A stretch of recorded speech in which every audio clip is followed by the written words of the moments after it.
CISAE, Congreso Internacional de Seguridad, Salud, Ambiente y Emergencias.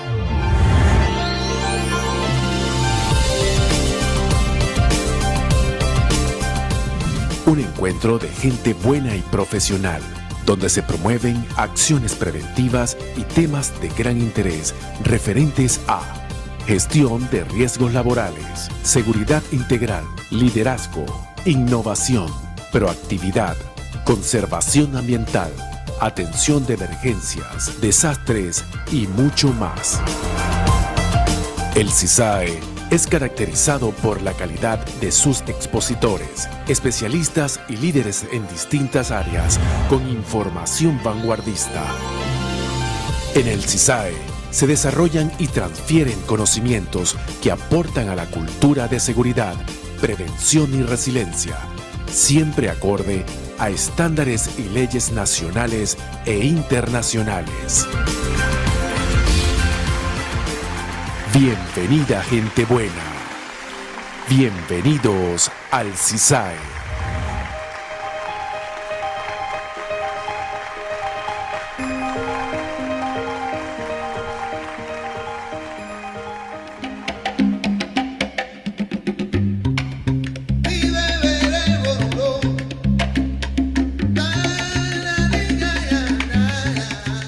Patria es una palabra muy grande. Para algunos solo 6 letras, para otros toda la vida. Como dice la canción, la patria es la unión de tantas cosas buenas.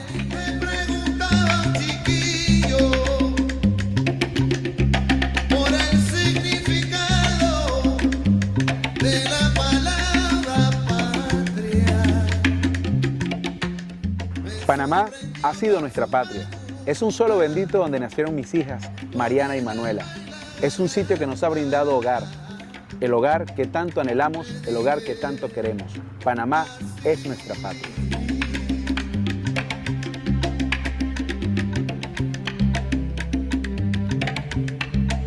Flor de barrio,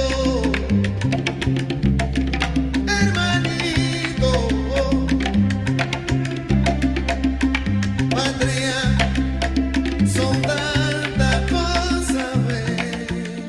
El Congreso Internacional de Seguridad, Salud, Ambiente y Emergencias es un tributo académico y profesional al país. Es una forma de hacer patria. El CISAE es la unión de muchas personas buenas. Es un símbolo de unión, es un símbolo de integración, donde cada quien puede aportar lo mejor de sí. Hermanito, patria, son tantas cosas bellas. Na, na, na, na. Gracias, Panamá. Gracias, gente buena. Gracias a cada persona, a cada organización que ha confiado en nosotros. Gracias a todas aquellas personas que de forma directa o indirecta han creído en nosotros, han confiado en el CISAE. Gracias, Panamá. Gracias, patria. Gracias, gente buena.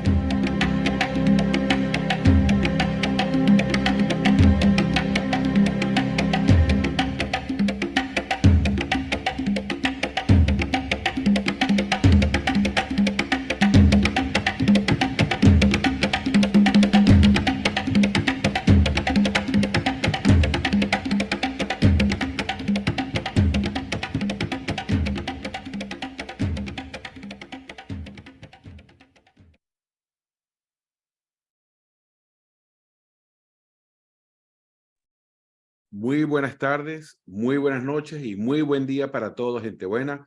Gracias por estar acá compartiendo en esta segunda clase del curso de prevención y extinción de incendios, uso de extintores portátiles. Por favor, me gustaría saber por el chat si me escuchan de manera correcta, si me escuchan bien. Hacemos la señal con un puntito para saber que todo está bien y si me escuchan de manera asertiva. Perfecto, muchísimas gracias. Bienvenidos a las personas que se conectan desde Venezuela, Panamá, Paraguay, Ecuador, Perú, República Dominicana. Para ver. Muy bien, ahí se van conectando. Ahí cuando puedan me dicen desde qué ciudad se conectan, desde qué ciudad y país para saludarles respectivamente. Bueno, estamos en esta segunda clase. La idea es que usted sepa que estamos avanzando y que de alguna otra forma tenemos que ir continuando porque hay bastante contenido que recorrer. Saludos desde Perú, con sentimiento venezolano, qué bien, desde Cojedes, Venezuela, excelente. Bastante gente se está sumando desde Venezuela, eso me gusta, que hayan personas que estén fortalecidas, pues para que este proceso continúe. Quedo a sus órdenes para atender cualquier consulta, cualquier pregunta que tengan sobre estos programas, por favor, háganla con toda confianza. Les invito a mantener igualmente sus cámaras apagadas en todo momento. Vamos a tener la oportunidad de interactuar. Así que bienvenidos. Saludos desde Ecuador también. Muchísimas gracias, hermanos. Muy bien. Entonces, dicho esto, le recuerdo que si usted no se ha inscrito formalmente, usted nos manda un mensajito a ese número de WhatsApp para que se registre formalmente y pueda, pues por supuesto, recibir en su correo la evaluación final que vamos a enviar el día viernes para que usted pueda presentar su examen, para que usted pueda revisar las clases también y de esa manera pues ir fortaleciendo los conocimientos. Muy bien.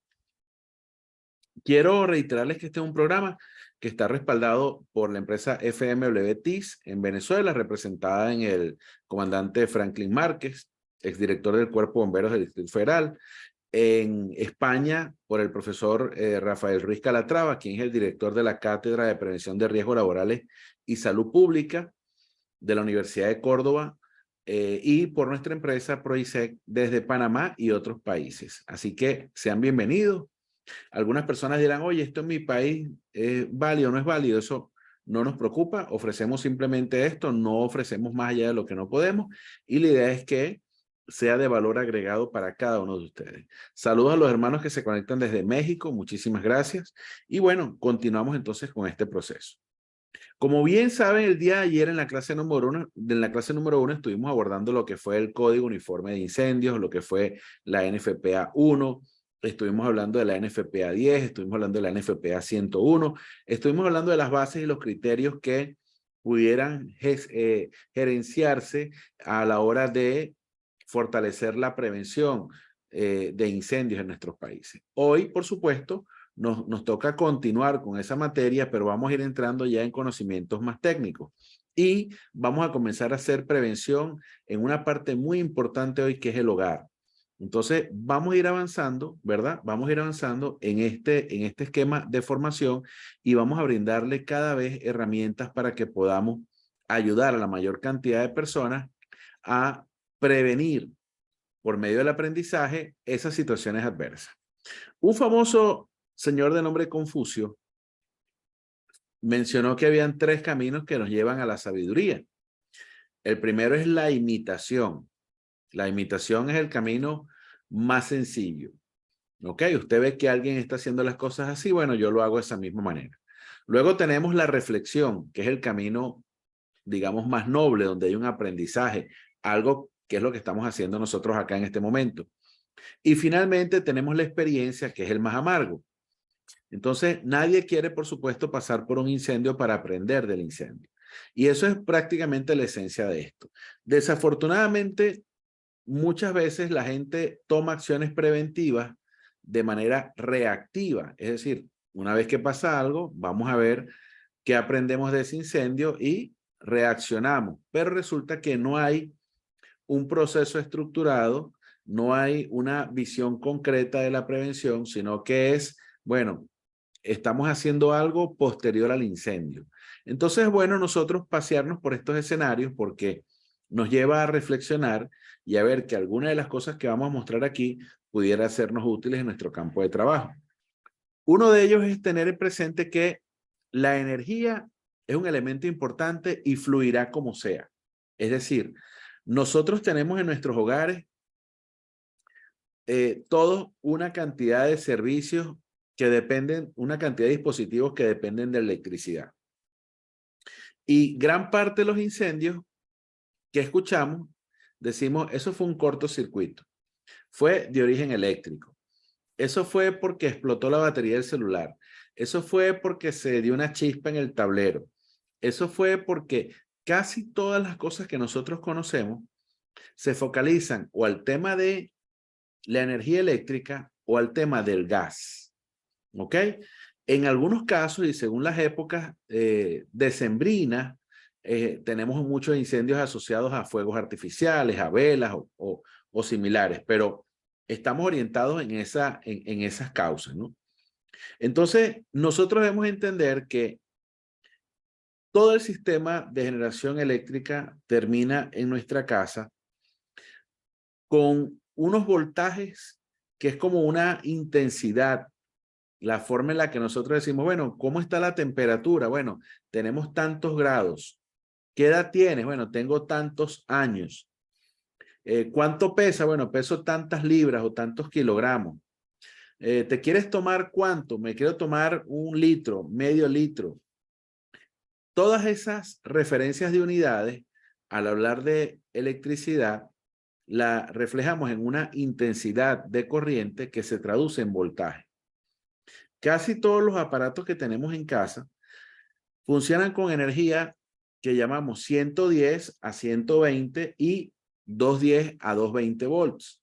Entonces, por lo general, en nuestros hogares deberían haber corrientes con una intensidad similar a las 110, 125 o a los 220 volts. Entonces, de alguna otra forma, debemos entender que ese voltaje llega ahí producto de una reducción de su intensidad. Es decir, que cualquier cosa que nosotros hagamos en la casa que elimine alguna protección puede entonces permitir que ingrese más energía y eso dañar los equipos que están planificados para ese voltaje. Es decir, la idea no es entender cómo es todo este circuito porque es complejo, pero si yo comienzo a ver desde la central generadora, yo veo que aparecen las letras KB o KV de kilovolts. Entonces estamos hablando de, cuando digo kilo, es la unidad de 1000. O sea, miles de volts, de 3 a 36 kV, de 3000 a 36000 kilovolts. Y eso se va expandiendo por toda una red de transporte, donde luego hay subestaciones, donde hay una red de reparto, donde hay una estación transformadora de distribución, donde hay clientes industriales y un centro de transformación que van bajando la intensidad de esa energía para regularla y ajustarla a los dispositivos que nosotros tenemos. Pero entendamos esto. Cuando nosotros alteramos algún circuito eléctrico en nuestra casa, las protecciones que nosotros tenemos no son nada más para no dañar los equipos, sino para bloquear el ingreso de corriente o de intensidad mayor a la que está en nuestro sistema. Entonces, yo debo entender que la manipulación de un circuito eléctrico o un equipo eléctrico puede ser que queme toda una red en un hogar y, por supuesto, generar un incendio. Entonces, nosotros tenemos en las casas tableros, breakers, fusibleras, fusibles, sistemas de bloqueo, puestas a tierra. Tenemos una serie de protecciones que van justamente a contrarrestar estos efectos. Cuando de repente sube o baja la tensión, nuestros equipos algunos pudieran apagarse, pero también cuando sube la tensión, muchos de nuestros equipos también pudieran apagarse. ¿Por qué? Porque tienen protecciones que están calibradas a un mínimo y un máximo.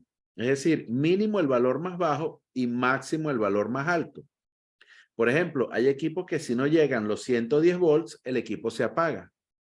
Pero hay equipos que si llega más de 125 volts, el equipo se apaga también. O se explota un fusible, se rompe un fusible, se abre un circuito para que no se mantenga la continuidad de la energía, sino que se abre el circuito y entonces la energía queda aislada. Entonces, lo que quiero con esto era entender es que la manipulación de los equipos eléctricos en la casa es un punto muy clave en la prevención de incendios. Y nosotros tenemos que visualizar que la energía eléctrica que pasa por un conductor va en un sentido específico. Y fíjense cómo en el primer conductor que está arriba, vemos las cargas positivas que se desplazan en una dirección. ¿Ok? Entonces, la corriente son como carritos que van en una vía y todos esos carros van en una dirección. Pero si yo inserto un carro en una dirección contraria, la situación puede complicarse porque ese carro va a chocar contra esa dirección de carros que viene en sentido contrario. Es como que si colocáramos un vehículo en contravía. Entonces, ese cambio en la circulación muchas veces puede hacer, por ejemplo, si es un ventilador, que las aspas del ventilador giren en sentido contrario. Pero también puede hacer que haya un choque de energía en un conductor. Y cuando ese conductor recibe ese choque de energía, él pudiera estar preparado para desactivarse porque tiene una protección, pero también pudiera estar sometido a un choque tan fuerte que se rompe, se calienta, se derrite, bloquea el paso de la energía y eso tiene consecuencias aguas arriba y aguas abajo de ese punto. Entonces, cuando nosotros vemos que van todos los carros en una autopista, usted va a pensar que esos son electrones, que esos son carritos que llevan energía. Entonces, cada carro que va en una dirección lleva una carga. Cuando se consigue un carro en sentido contrario, entonces ahí puede haber un choque. No sabemos quién gana o quién pierde el choque, pero hay un choque. Ese choque genera unas consecuencias en el conductor, en la vía, en el cable. Entonces nosotros debemos entender que una de las cosas que queremos desde el punto de vista de prevención es evitar justamente los incendios de origen eléctrico y sobre todo en el hogar. Entonces, muchas veces nosotros realizamos cosas que parecieran que son inofensivas, pero no lo son y que tienen consecuencias importantes. Por eso nosotros vamos a dedicar este capítulo justamente a la prevención de incendios focalizados en la actividad eléctrica, entendiendo que no es que trabajemos en la empresa eléctrica, sino que conectamos y desconectamos equipos, encendemos y apagamos equipos. A veces cambiamos conectores de un teléfono celular, lo colocamos en otro sitio y de repente decimos, este celular se está calentando demasiado, este cable se calienta demasiado. Y justamente lo que vemos ahí es que está asumiendo una carga de energía para la cual de repente no está preparado o no está capacitado. Entonces, dicho esto, nosotros también debemos entender que cuando ese conductor, esa toma, ese equipo, ¿verdad?, tiene alguna afectación, pudiera también hacer que la energía fluya por el operador, por la persona que está metiéndole mano a ese circuito. Y eso a nosotros nos tiene que alertar porque la energía va a fluir. Nosotros no somos un medio aislante de la energía, nosotros somos conductores también de la energía. Nuestro cuerpo tiene gran cantidad de líquido, pero la energía no pasa igual por una avenida, por una autopista que esté pavimentada de manera perfecta, donde casi no hay fricción con la llanta y los vehículos, sino que pasan espectaculares. Pero en nuestro cuerpo no es así. En nuestro cuerpo hay huecos, deformidades, cambios en la piel, ¿verdad? Cambios en los componentes. Hay órganos que tienen más líquido, otros tienen menos líquido, hay más masa muscular, hay ropa, hay prendas. Entonces, nosotros debemos entender que la energía va a fluir también por nuestro cuerpo, pero mientras más consigue resistencia, mientras más consigue variaciones, deformaciones, conductores de metal, la energía va a cambiar su velocidad de desplazamiento, la intensidad en la que se refleja en ese punto también. Y es muy simple, pues. Véanlo de esta manera. Imagínense que nosotros tenemos una calle llena de huecos y queremos mover un carro. El carro es el electrón donde va la energía. Para yo desplazar ese carro por esa cantidad de huecos, yo necesito muchísima fuerza de empuje. Esa fuerza de empuje son todos los demás carros también que se van acumulando atrás y van empujando. En la medida que ese carro salga de esos huecos, comenzarán a fluir. Pero atrás viene otro carro más que entra en esos huecos. Entonces una cadena donde se van acumulando detrás ahí en el sitio del hueco, se van acumulando justamente más y más y más vehículos que generan mayor carga eléctrica, mayor fuerza, mayor tensión en la zona, y eso va a hacer que la vía se deteriore mucho más, que la acumulación de calor en ese punto sea más fuerte y falta, como quien dice, que alguien pise el conductor, que alguien pise el cable, que algo pase ahí para que comience entonces un evento no deseado. Por el contrario, si la vía está completamente lisa, pavimentada, de hecho, inclusive si ha llovido y está un poquito húmeda, los carros pasarán con una capacidad de deslizarse en la misma de manera espectacular y fenomenal. Entonces, nosotros debemos tener en cuenta que no queremos ser parte de ese mecanismo de conducción. Si la energía va a circular, pues que circule por los conductores, no por nosotros. Pero nosotros no somos un aislante. Nosotros también somos conductores. Entonces la energía, si nosotros comenzamos a manipular cualquier circuito eléctrico sin tener las protecciones mínimas necesarias, pues la energía va a circular por nosotros. Y eso lamentablemente va a tener afectaciones. ¿Por qué? Bueno, porque esas afectaciones, cuando nosotros interactuamos con ellas, cuando interactuamos con la energía, nosotros estamos asumiendo un riesgo eléctrico. Y ese riesgo eléctrico es sumamente importante porque ese riesgo eléctrico se va a manifestar en nosotros de dos formas nada más. A través de un choque eléctrico o de un arco eléctrico. Entonces, el riesgo es la exposición a un peligro. Y el peligro es la electricidad. Es decir, usted ve un tablero eléctrico en una pared, pero usted está aquí, ahí no va a pasar nada. Eso es un peligro eléctrico. ¿Es un peligro? Sí, porque tiene el poder de hacer daño. Sí, es un peligro. Pero ¿cuándo es riesgo? Cuando usted comienza a manipularlo. Usted comienza a meter la mano, a subir y bajar el breaker. Usted comienza a hacer una remodelación, una adecuación en el tablero. Eso es riesgo eléctrico. ¿Por qué? Porque usted se está exponiendo a ese peligro que es la electricidad. Entonces, el riesgo eléctrico se manifiesta de dos formas. O en arco eléctrico o en choque eléctrico. En el choque es donde hay un contacto directo o indirecto con el conductor energizado, con la fuente de energía. En el arco eléctrico no hay un contacto directo.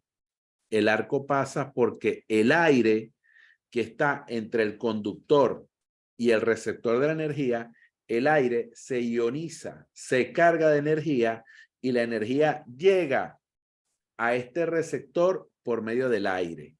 Entonces, eso es lo que llamamos un arco eléctrico. El aire se ioniza. ¿Qué significa ionizar? Se carga de energía. Entonces, cuando usted se acerca mucho a un conductor, ese conductor puede tener la suficiente capacidad de cargar de energía el aire, ionizar ese aire y luego hacer que el receptor de esa energía reciba la descarga. A eso lo llamamos justamente lo que es la ionización del aire. Cuando se da un arco eléctrico, siempre viene acompañado, siempre no, casi siempre viene acompañado de dos cosas. El flash y la explosión. Entonces, ese flash y la explosión, nosotros necesitamos visualizarla o dar a entender que eso en el ser humano son daños muy fuertes. ¿Ok? Entonces, hasta acá me gustaría saber con puntitos si vamos bien. Escríbanme con puntitos si vamos bien en el chat y si hay preguntas, coloquen una X, por favor. Vamos a ir avanzando porque de este cuadro salen unas preguntas. ¿Ok? Entonces, la primera pregunta que sale de este cuadro es la siguiente. Cuando una persona manipula un tablero eléctrico energizado, ¿está en peligro eléctrico o en riesgo eléctrico? Repito, cuando una persona manipula un tablero energizado, ¿está en peligro eléctrico o en riesgo eléctrico? Muy bien, en riesgo eléctrico, ¿ok? Y es simple, véanlo así. Usted ve a una persona con un arma, ve a la persona lejos, ¿ok? La persona está allá, usted está aquí. Eso es un peligro. ¿Cuándo es riesgo? Cuando usted comienza a pelear con la persona, cuando usted se expone a esa persona, cuando usted llega al área donde esa amenaza puede afectarlo. Entonces, yo veo la energía, sí, pero la energía está allá, yo estoy aquí, yo no tengo ninguna interacción. Eso puede explotar, se puede quemar, eso es un peligro, sí. ¿Tiene el poder de hacer daño? Sí, pero nadie lo está tocando, eso es peligro. ¿Cuándo es riesgo? Cuando yo lo manipulo, cuando yo me expongo, cuando yo comienzo a recoger la extensión energizada. ¿Ok? Entonces, pregunta de examen. ¿Cuáles son las dos formas en las cuales el riesgo eléctrico se puede materializar en el ser humano? Repito, ¿cuáles son las dos formas en las cuales el riesgo eléctrico se puede materializar en el cuerpo humano? Vamos a ver qué me responde. Perfecto, perfecto. En choque eléctrico y arco eléctrico. Muy bien. Ya entonces más adelante vamos a ver lo que es el contacto directo y el contacto indirecto. Pero ya usted va viendo contacto directo e indirecto. Entonces usted ya ahí dice, bueno, toqué el conector de manera directa, eso es un contacto directo. Ah, pero toqué el conector por medio de un alambre, de un poste, de otro equipo. Ah, bueno, eso es un contacto indirecto. Pero en el otro, ya saben que no hay ningún elemento, sino es el aire. Estaba el equipo energizado, la distancia y el equipo recibió la descarga. Aquí es por arco eléctrico. No hay un contacto ni directo ni indirecto, sino es por el aire que se ionizó. ¿Ok? Muy bien. Entonces, dicho esto, nosotros debemos entender lo siguiente. En el corazón, aquí donde voy a colocar el mouse, ¿ok? Hay algo que se llama nodo. El nodo es donde prácticamente está el origen de la vida, el origen del impulso eléctrico. ¿Qué sucede?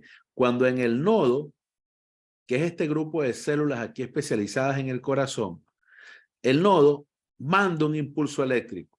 Cuando el nodo manda un impulso eléctrico, los músculos cardíacos se contraen.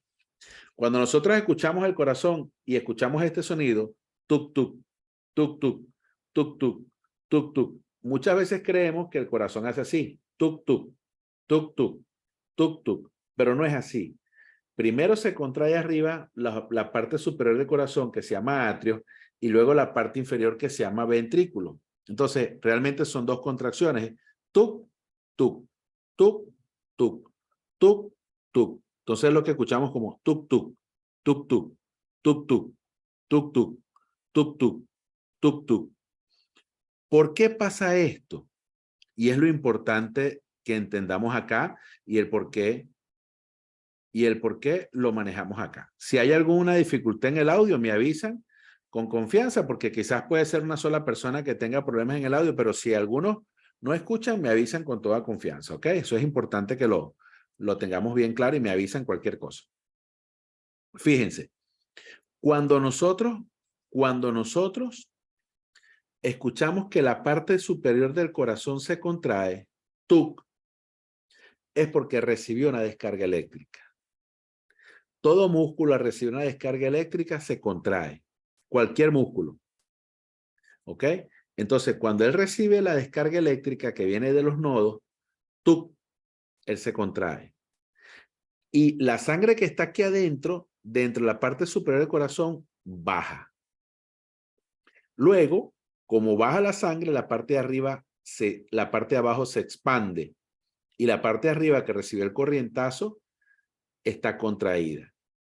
Pero el corrientazo que recibió arriba, luego se replica abajo en los ventrículos.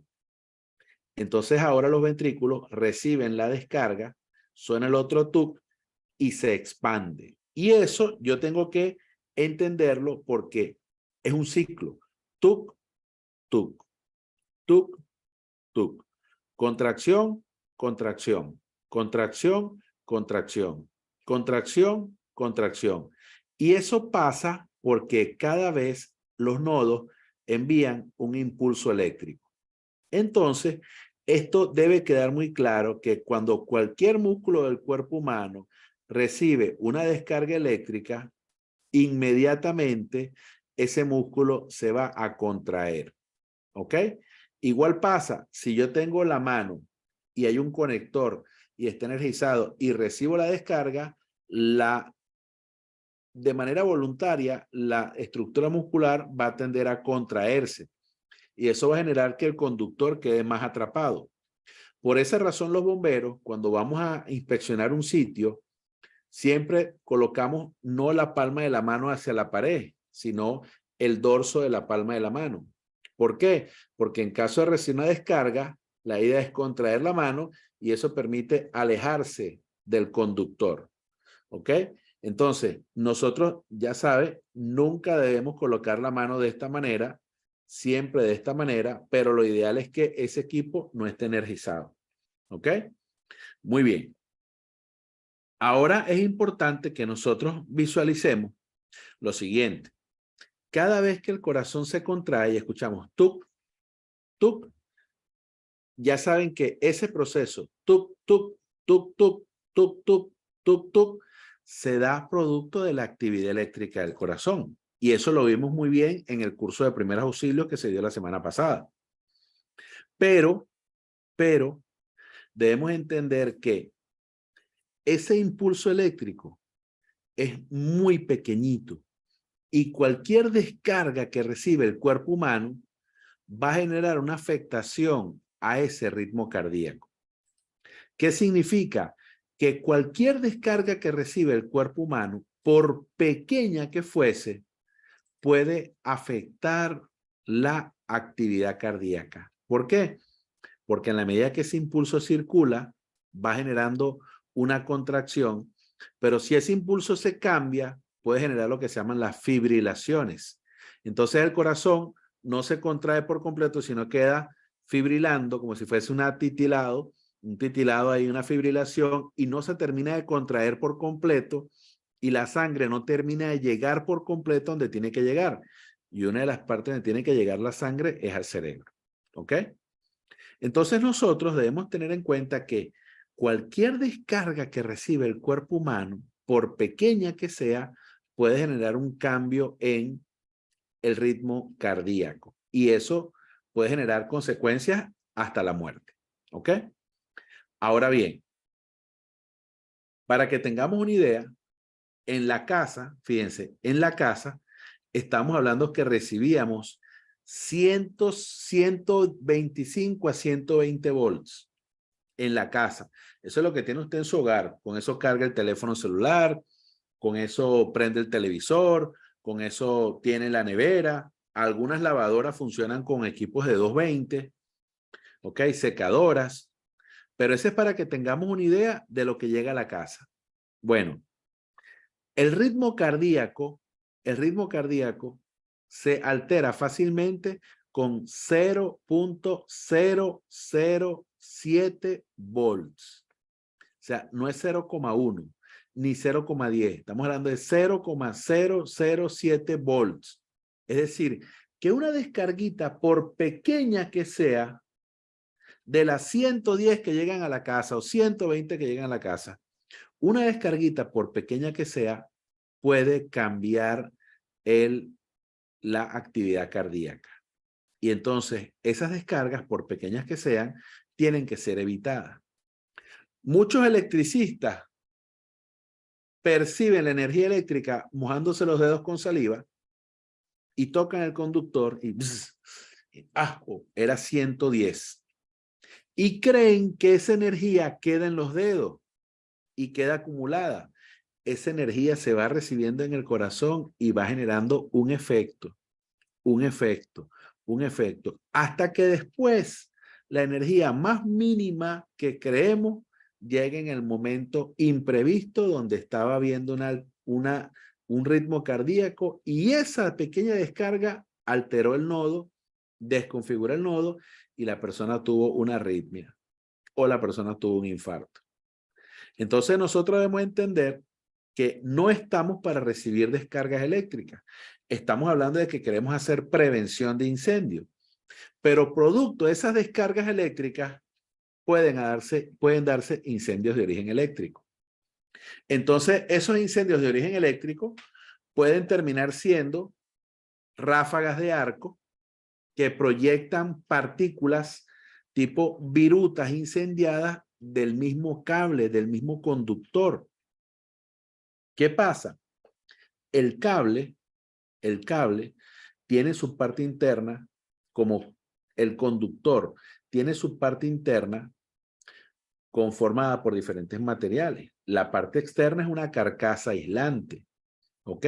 Pero la parte interna tiene cobre, que es el material que más utilizamos para facilitar la conducción de la energía, ¿ok? Por ejemplo, en Panamá sacan el cobre y Guatemala, enviamos el cobre a Guatemala y Guatemala nos vende el cable. Cosas irrisorias, pero eso pasa. Nosotros enviamos el cobre para Guatemala y Guatemala nos manda el cable ya confeccionado. Pero cuando ese cable, que tiene un conductor, por supuesto, en su interior, se recalienta, se quema, es pisado, se le pone una silla encima, se afecta, se da un choque de energía eléctrica, inmediatamente ese cobre va a fundirse.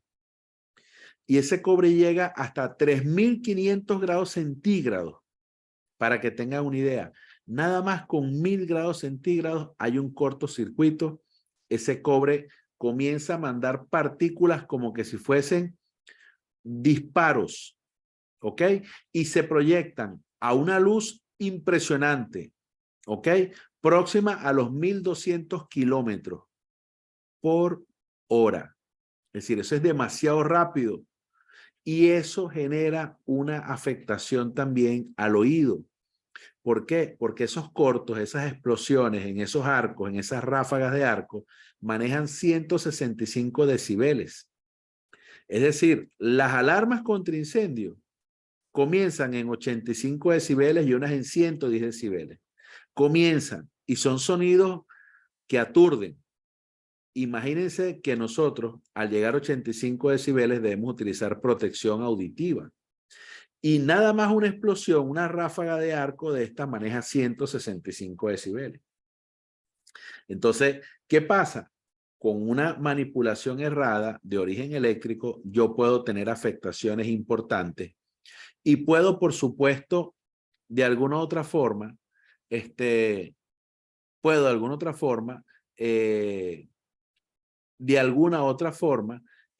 visualizar que estos proyectiles son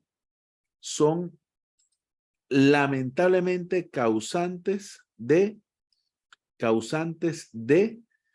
grandes quemaduras. Entonces, la manipulación de un equipo eléctrico puede generar grandes quemaduras, puede generar lesiones en la piel, pero también puede generar la muerte de la persona producto del arco eléctrico. ¿Ok? Si esto hasta aquí está bien, si me he expresado bien, si usted tiene alguna duda, por favor no dude en colocar el puntito, y si tiene cualquier consulta, me la hace saber. ¿Ok? Así que no dude en escribir.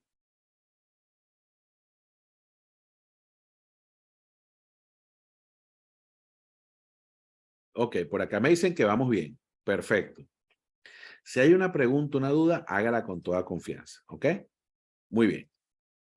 Vean este caso, por ejemplo. Aquí vamos a ver un arco eléctrico. ¿Ok?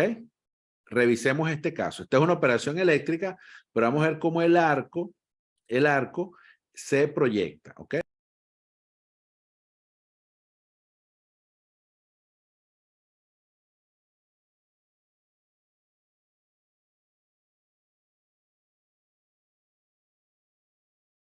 Permítame un segundo, que pareciera que se grabó la imagen, pero no el video. No se preocupen. Ahorita voy a colocarles el video para que lo visualicen, ¿ok? De tal manera que se capte cómo se da un arco eléctrico, aunque no se tenga la visión en este momento. Al final le voy a colocar ese video. Muy bien. Si pasa con otros videos, voy a corregirlo inmediatamente para que compartan esa situación. Ok. De esta misma manera, nosotros tenemos acá en las casas. Esto es parte del curso de seguridad con electricidad, pero nada más quiero tomar esta imagen para que lo veamos de esta forma. Hay algo que se llama la ley de Ohm. La ley de Ohm, nosotros tenemos justamente acá este muñequito que es como el que está estrangulando el paso, ¿no? Imagínense que están en una tubería, voltios y amperes, ¿ok? Ampere es como si fuese el carrito en una autopista y volt es el que va empujando, es el que maneja la intensidad. Pero ampere es la carga que se está desplazando. O sea, ampere puede ser un carrito chiquito, ampere puede ser un carrito más grande, ampere puede ser un camión inmenso, una mula, una volqueta inmensa, ¿ok? Pero ampere se mueve porque volt lo desplaza, ¿ok? Volt de voltio, ampere de amperaje y ohm de ohmios. Entonces, ohmio es un sistema de resistencia, ¿ok? Ohmio es como la protección. A pesar de que ahí se pinta como el malo de la película, ohmio es el que dice, epa, si usted quiere pasar por aquí, tiene que medir este voltaje, esta intensidad o este amperaje. No puede pasar más, porque en lo que intentan pasar más por aquí, yo los estrangulo, yo corto la energía. Entonces, cuando usted tiene una extensión eléctrica, un fusible, ese fusible está jugando un papel de una resistencia. Ese fusible tiene una capacidad de tantos ohms. Entonces, él maneja una relación de carga y de voltaje, y cuando la relación de carga y voltaje es superior, el ohm la tranca. Entonces, el fusible se apaga, se quema, significa que hubo un corto eléctrico o hubo una recepción de energía muy superior a lo que estaba previsto. Entonces, ohm, a pesar de que tiene ahí la pinta de travieso, de malo, es el bueno de la película. Ohm es el que nos brinda la resistencia. Muchos sistemas eléctricos en los apartamentos no tienen resistencia. Y muchos de los sistemas que nosotros tenemos, los aparatos que compramos, nosotros le anulamos la resistencia. Nosotros le anulamos las vías de seguridad, las vías de escape. Por ejemplo, usted va conduciendo su carro. Usted va conduciendo su carro. Y el carro, en el momento que usted va en una autopista que tiene que ir, usted tiene que ir a 100 kilómetros por hora en esa autopista. Usted va a 100 kilómetros en la autopista y el carro se le apaga en ese momento. ¿Qué intenta hacer usted? Tiene carros atrás, pero el carro se le apaga. Usted sabe que no puede acelerar más. ¿Qué busca usted? Usted busca rápidamente una vía segura para estacionarse, ¿cierto? Para salir de la vía. Usted busca el carril de emergencia, un canal donde la gente pueda ubicarse, estacionarse. Usted busca un hombrillo, ¿cierto? Usted trata de salirse de la vía. Bueno, cuando hay una acumulación de carros, que ahora son los electrones, y hay una sobrecarga, ¿qué buscan los electrones? La vía de emergencia, la vía de escape, el canal de seguridad, el hombrillo de seguridad. ¿Y qué es eso? Eso en los conductores, en los enchufes, es lo que nosotros llamamos la tercera patita. Esa tercera patita es la que muchas veces nosotros le eliminamos porque el receptor es de 2 nada más. Entonces, muchas veces nosotros eliminamos esa tercera patita y le estamos quitando un canal de emergencia para que la energía justamente no se acumule, sino que se vaya a tierra, al ground, a la puesta a tierra, al sistema de seguridad. Entonces, muchas veces nosotros mismos eliminamos ese sistema. Entonces, en la autopista ahora queda un canal rápido, un canal lento, pero no hay dónde estacionarse. ¿Qué viene ahí? ¡Pum! Golpe, golpe, golpe, golpe, colisión de carritos. Y si esos carritos son los electrones que dijimos que íbamos en la vía, no hay cómo hacer. Entonces, ohm es un sistema de seguridad que de paso se calcula, en los cursos de seguridad con electricidad enseñamos a calcularlo, y le decimos a la gente cuánto es el sistema de seguridad que debe instalar en sus diferentes protecciones, en sus diferentes aparatos. ¿Ok? Dicho de esta manera, cuando usted ve en la parte interna un conductor, usted puede ver que en algunos conductores hay el suficiente espacio para que el cable, inclusive cuando hay mucha acumulación, si se calienta, pues por supuesto no afecte las otras vías. Pero vemos ver otros cables donde automáticamente están saturados y el cable 1, el conductor 1, afecta en su calor al 5, el 1 afecta en su calor al 2, el 8 afecta al cable que está en color verde, que es, digamos, ese canal de emergencia, o ese canal de emergencia es solamente para unos canales, pero no es para todo el conductor. Entonces nosotros podemos ver cómo están dispuestos algunos conductores que son de mejor calidad que otros, de mayor capacidad en comparación con otros. Entonces nosotros debemos entender que la energía va a fluir. Y queremos que la energía fluya, pero no queremos que fluya ni por nuestro cuerpo, ni por nuestros equipos, ni por nuestros materiales, ni por nuestros enseres, porque nos ha costado mucho sacrificio tenerlo. Entonces yo debo ser capaz de prevenir incendios y yo debo entonces entender que hay normas para esto y una de esas normas es la norma NFPA 10. Pero la norma NFPA 10 se focaliza en el uso de los extintores de incendio. Es decir, esa norma tiene sentido una vez que ya hay un incendio. Entonces, yo debo buscar criterios de prevención. Entonces, no es exactamente la norma NFPA 10 la que me va a ayudar a hacer prevención. Esa norma me ayuda a estar preparado en caso de que yo tenga un incendio. Entonces, yo debo conocer un poquito más de los aspectos de prevención, que también están establecidos en la norma NFPA, en la norma 1, principalmente, pero yo debo entender un poco más de cómo es esta situación. Entonces, fíjense, ayer estuvimos hablando que una de las definiciones de fuego era una reacción química, ¿cierto? Donde se daba una oxidación rápida, ¿ok? Y esa reacción química se da en los materiales combustibles. Y ayer preguntamos qué materiales eran combustibles. Y nos dimos cuenta que entre todos esos materiales combustibles, algunos se oxidaban, algunos podían quemarse mucho más rápido que otros. Algunos podían entrar en combustión mucho más rápido que otros. Y pusimos diferentes ejemplos y explicamos cómo manejamos esto con niños. ¿Ok? Y parte de esa esencia de explicarlo con niños es porque hoy nos toca ver escenarios en casa. Entonces, nosotros debemos entender que dentro de esa reacción química, nosotros tenemos la liberación de energía en forma de luz y calor, lo que nosotros conocemos como llama. Ahora fíjense, cuando yo les pregunto a ustedes qué es la llama como tal, pero bueno, la llama es uno de los productos del fuego, de la reacción química, pero esa llama tiene dos componentes específicos, ¿ok? La llama tiene dos componentes específicos. ¿Cuáles son esos dos componentes? Cuando yo les estoy explicando acá lo que era el arco eléctrico, ustedes ven que aquí hay unas siglas que aparece como IR y otras siglas que es la V, ¿ok? ¿Qué significa esto? Estos son esquemas de luz, espectros de luz, luz infrarroja y ultravioleta.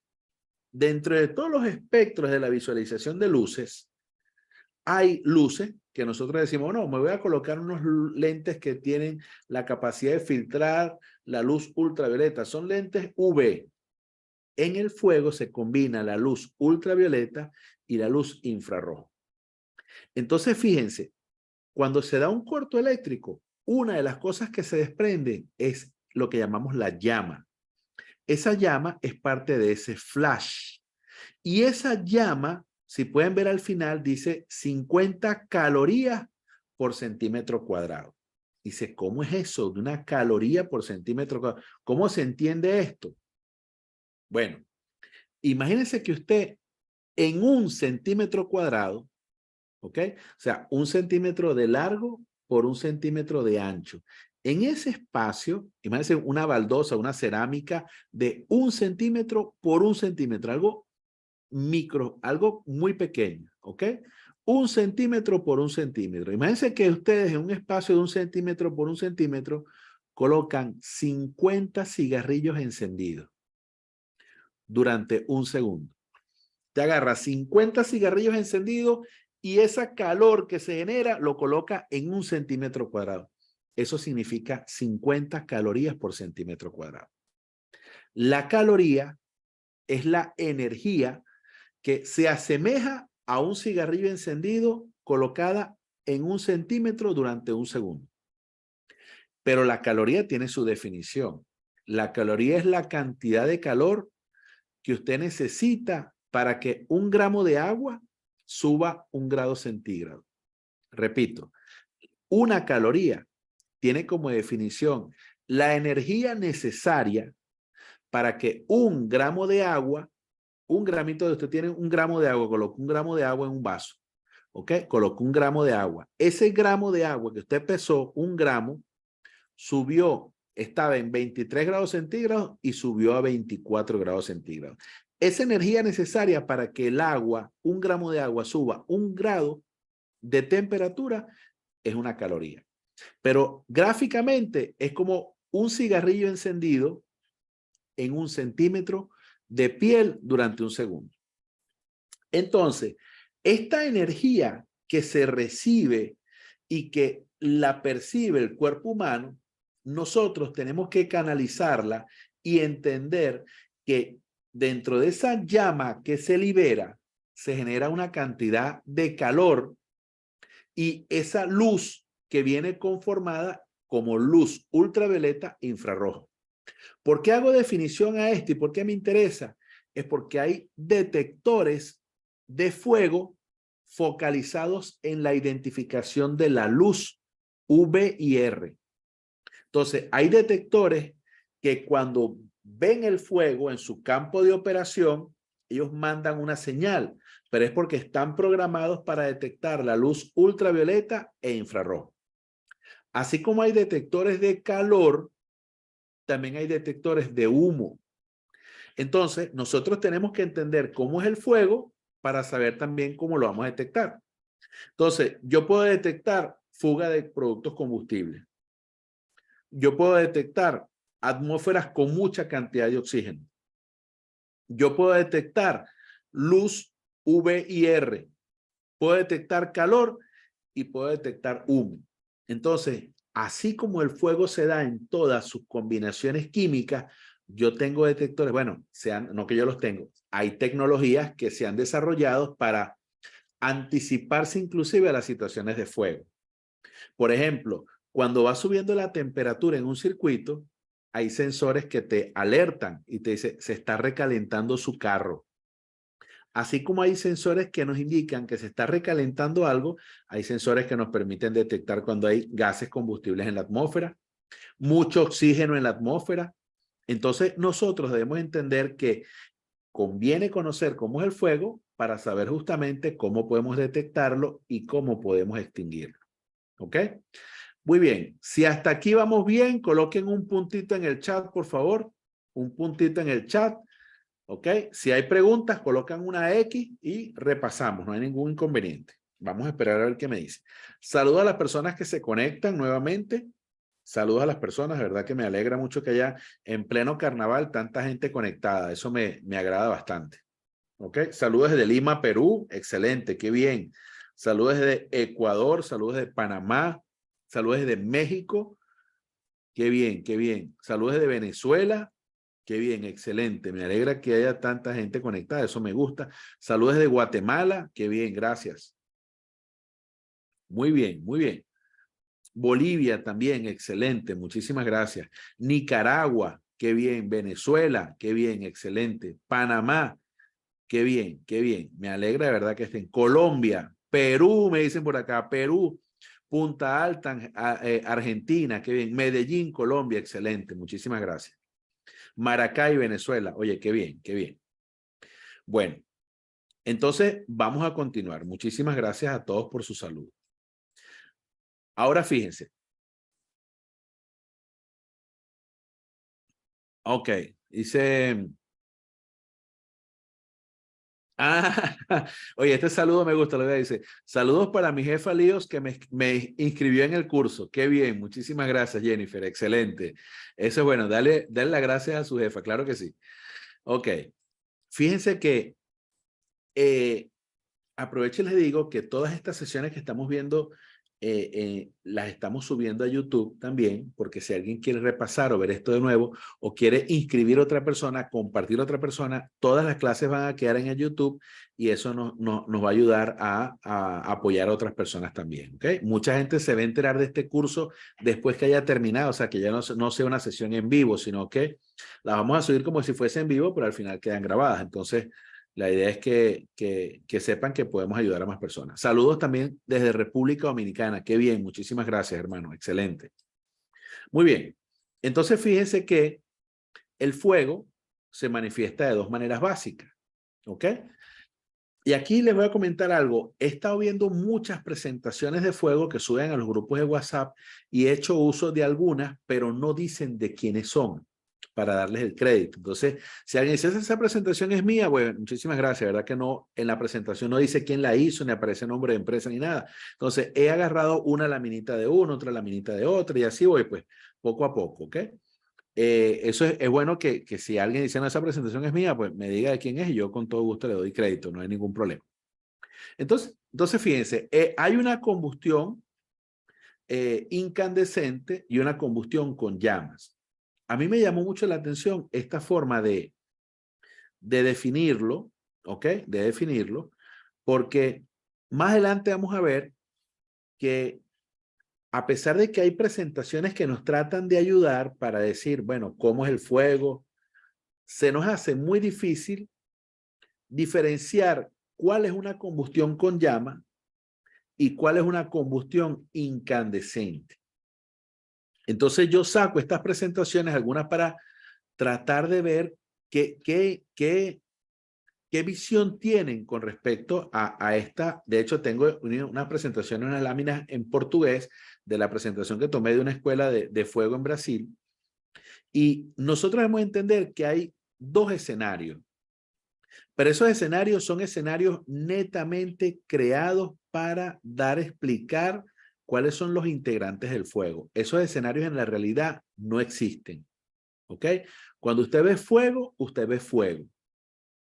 Hay un escenario adicional que llamamos incendio. Entonces, esta presentación aduce que cuando tenemos el triángulo del fuego, una estructura de 3 elementos, lo llamamos el fuego incandescente. Y cuando le llamamos combustión con llama, lo llamamos tetraedro del fuego. Eso para mí que soy bombero, lo entiendo muy bien. Pero de repente aquí hay personas que no son bomberos, que no tienen ni idea de lo que estamos hablando y eso puede generar un impacto. Entonces, yo hago esta reflexión es para que usted se dé cuenta de que nosotros hay cosas que son del contenido que no nos conviene involucrar ahorita. Y les hago el alerta es porque yo siempre trato de que las presentaciones sean focalizadas pensando en niños, porque eso nos hace explicarle a las personas de la forma más sencilla lo que nosotros queremos explicar. Entonces, fíjense, durante el proceso de combustión, por lo general, primero debe convertirse el combustible en su estado gaseoso por calentamiento. Eso estamos claros, yo lo entiendo. Fíjense, uno de los primeros libros que yo leí, me pusieron a leer, a mí no me gustaba leer para nada, me pusieron a leer Como agua para chocolate. En esos libros, ese libro es de una escritora mexicana que se llama Laura Esquivel. De hecho, salió la película Como agua para chocolate. Pero de todo ese libro que me pusieron a leer, como me gustaba ver el control de emergencia, yo desde pequeño quería ser bombero. A los 9 años yo estaba buscando ser bomberito y cosas así. De ese libro, yo hubo algo ese libro se trataba sobre la cocina ficción, cómo se enamoraba la gente en la cocina, cómo eran las recetas y cómo se batía el chocolate y todas esas cosas. Pero hubo una escena que a mí me impactó bastante y yo después verifiqué que eso era verdad. Yo agarré un fósforo, ¿ok? Un fósforo. Mosca con esto, que usted puede tener niños cerca, que no se pongan a inventar, ¿ok? Ojo con esto y ojo con quien tiene usted al lado, porque no es un tema que los niños deben estar manipulando fuego y menos cuando usted no está, ¿ok? Es el adulto el que manipula esto y tiene que tomar las responsabilidades y asumir las consecuencias de sus actos. Cuando usted agarra un cerillo con fósforo, o sea, un cerillo, un fósforo, y usted lo prende, está la llama, y usted acerca otro que no esté encendido.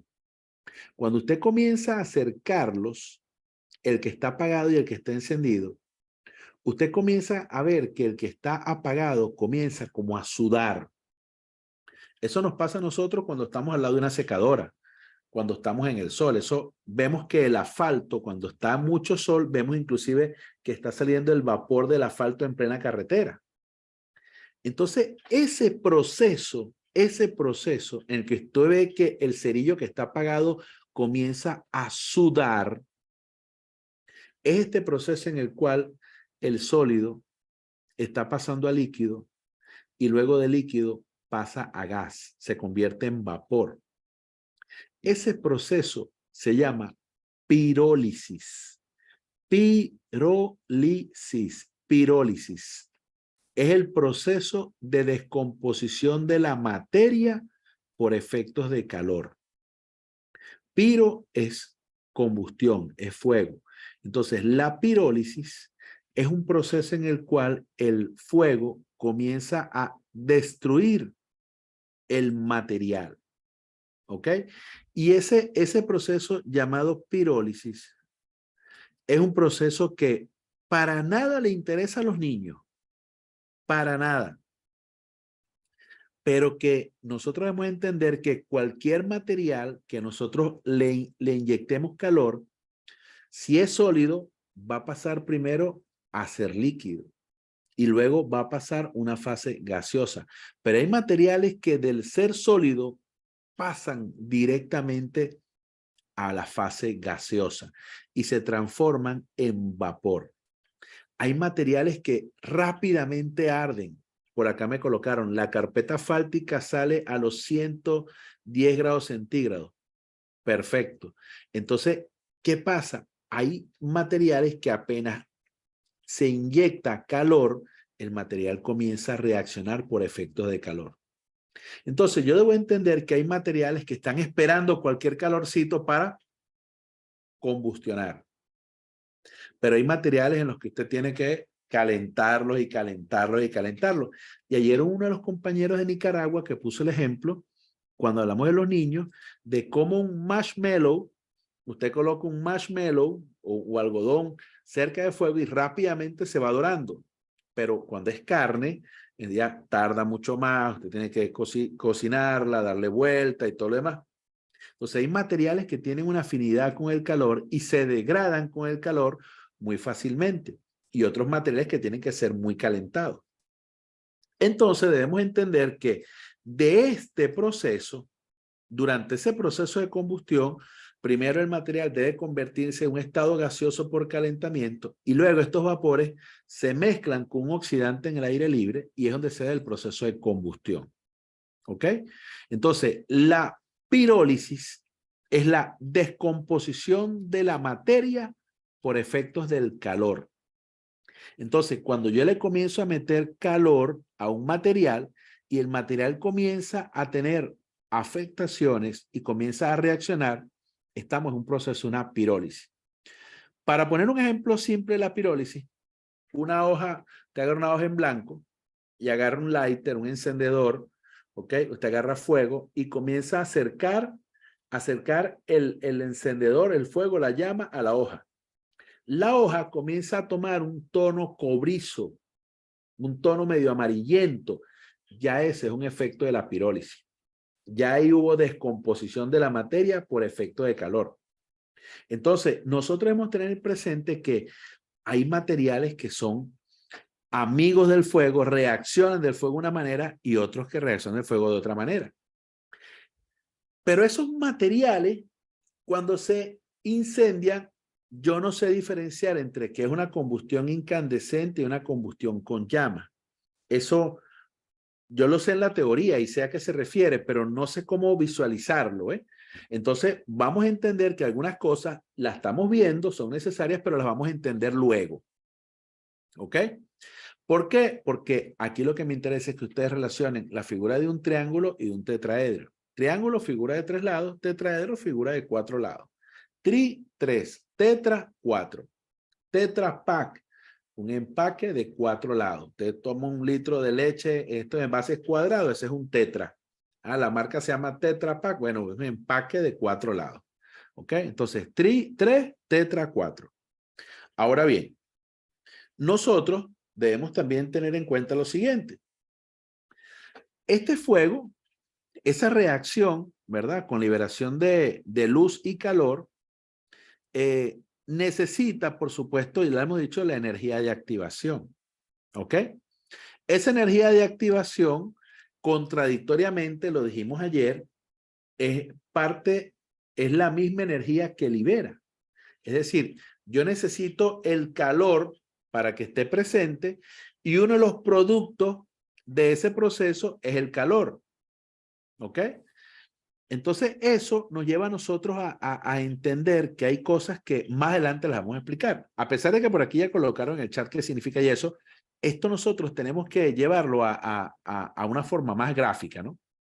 Entonces, a pesar de que ayer también lo dijimos, lo que era el fuego en las parrillas, en los asados, vamos a explicar esto de una manera más amigable. Entonces, fíjense, en el fuego, yo para iniciar un fuego, necesito fuego. O sea que cuando yo quiero hacer una parrilla, un asado, es el mejor ejemplo. Yo necesito fuego para encender los carbones, ¿cierto? Entonces, yo debo entender que cuando yo hablo de fuego, es porque hay estos 3 elementos: oxígeno, temperatura y combustible. Pero fíjense que yo necesito la temperatura, yo necesito el calorcito, yo necesito la chispa, yo necesito el encendedor, el lighter, la llama, ¿ok? Yo necesito la temperatura para que al mezclarse con el oxígeno, ¿verdad? Al mezclarse a esa temperatura, incidir sobre el combustible, ese combustible, independientemente del estado en el que se encuentre, comienza a interactuar con el oxígeno. Entonces, fíjense que acá entra en juego la figura del triángulo del fuego. Entonces, fíjense, triángulo del fuego, me regreso, triángulo del fuego incandescente. Entonces yo digo, triángulo del fuego, cuando esté el triángulo del fuego, hablo de una combustión incandescente. Triángulo del fuego, triángulo 3 lados, incandescente, oxígeno, temperatura y combustible.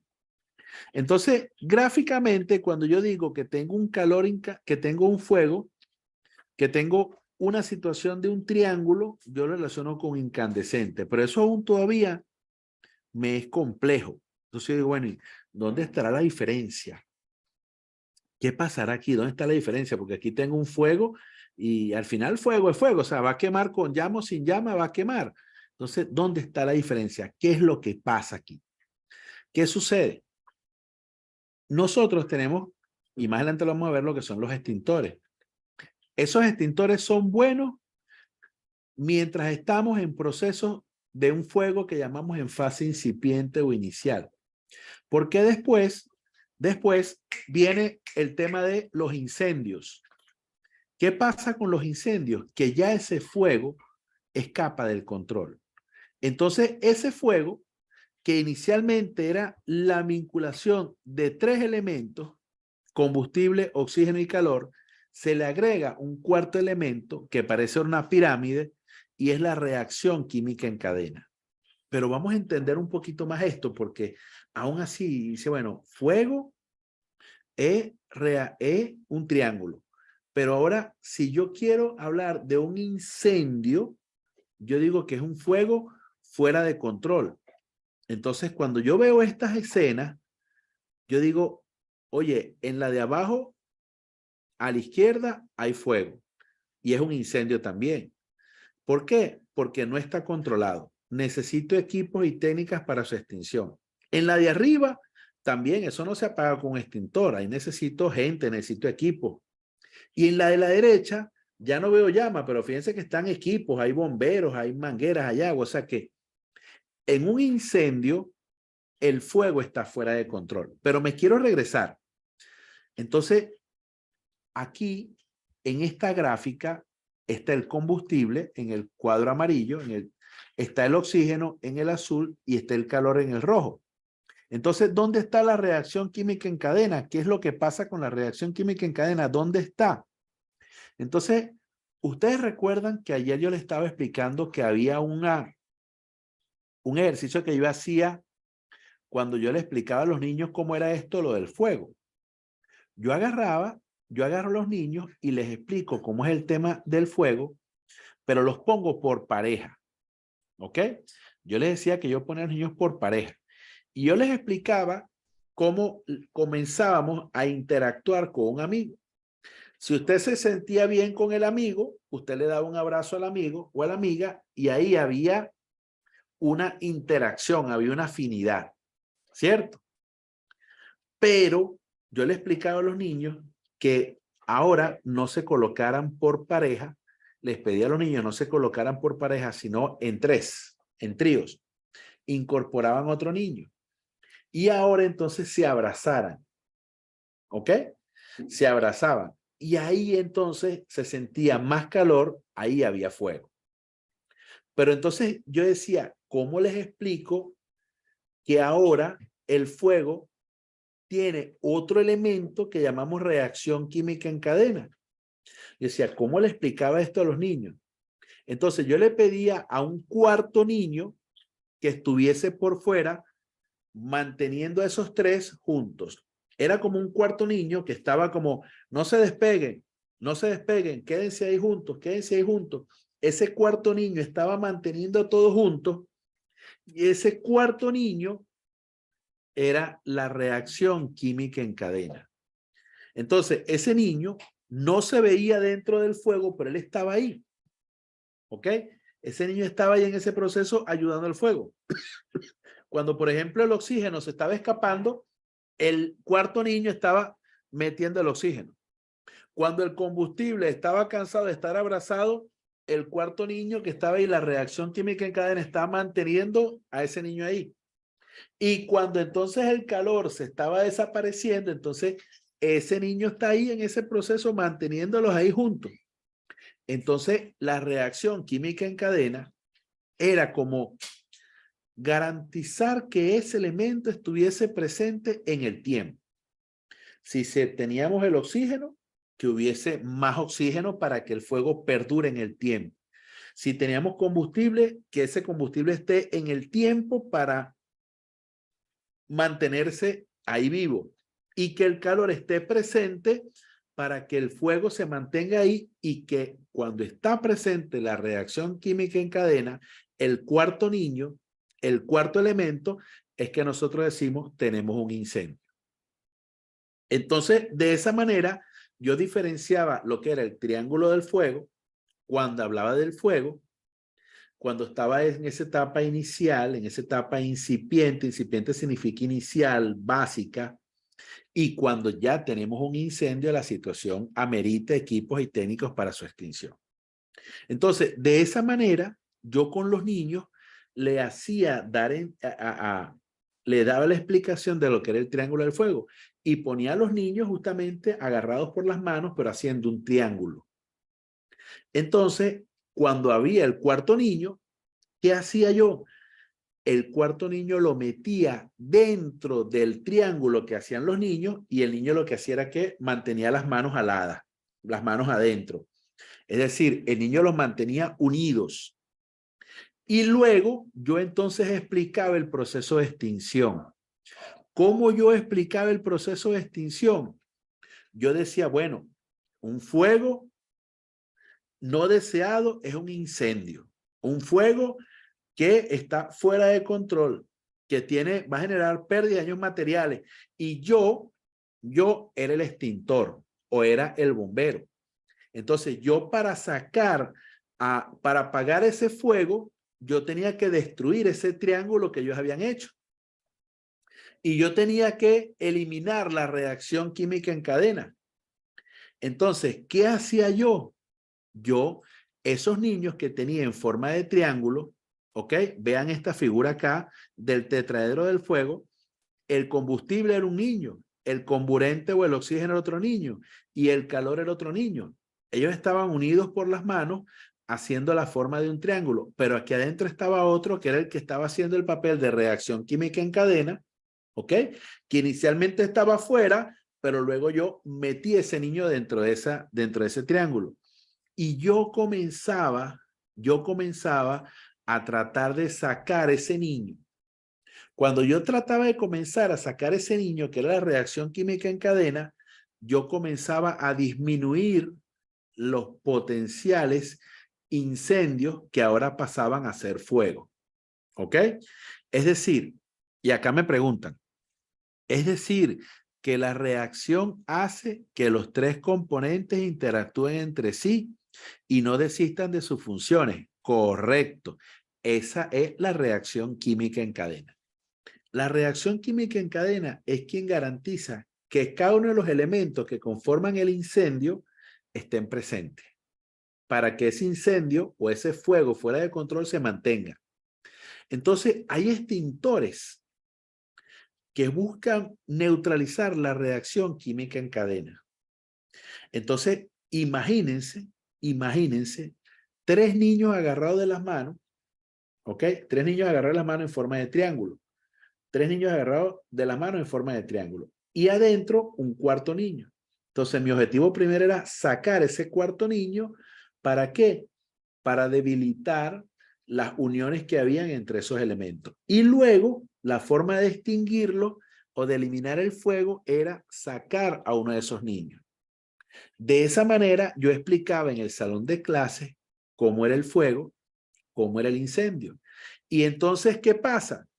Cuando había la reacción química en cadena, que era el niño que estaba en el centro, ese niño hacía más fuerza y agarraba a su amiguito. Cuando yo trataba de alarlo, todos ayudaban y se agarraban entre ellos.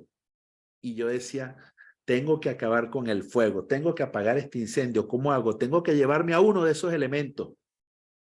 Y yo comenzaba a jugar con ellos, sin lastimarlo, sin agredirlo.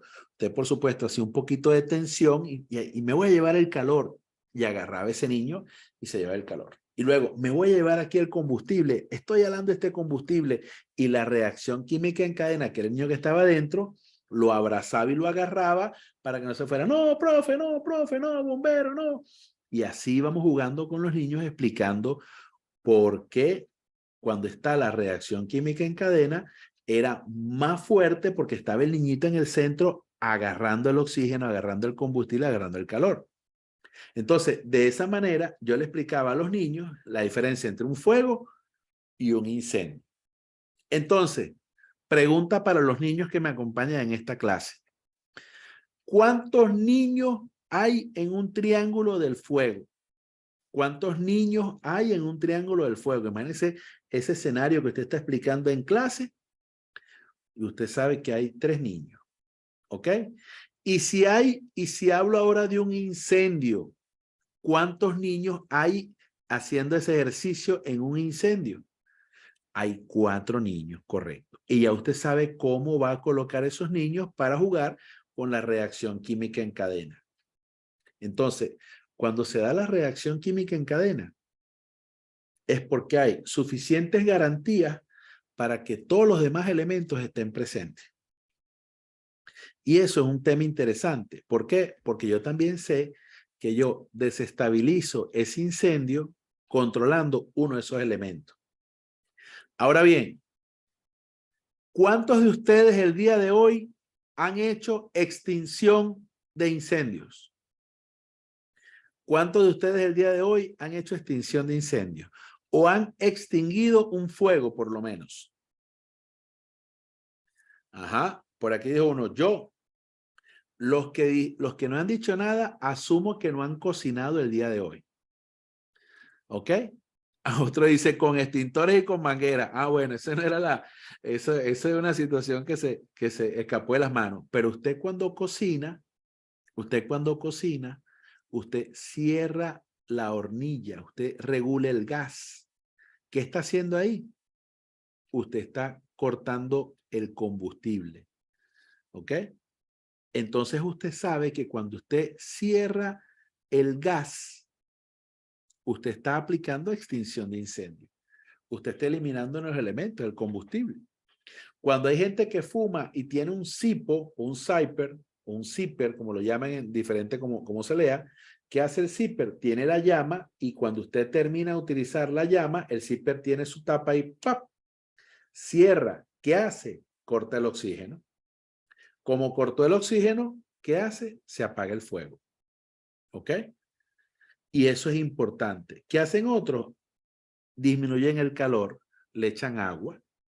Entonces hay muchas formas de extinguir el fuego y eso lo vamos a ver más adelante. Entonces, estimados,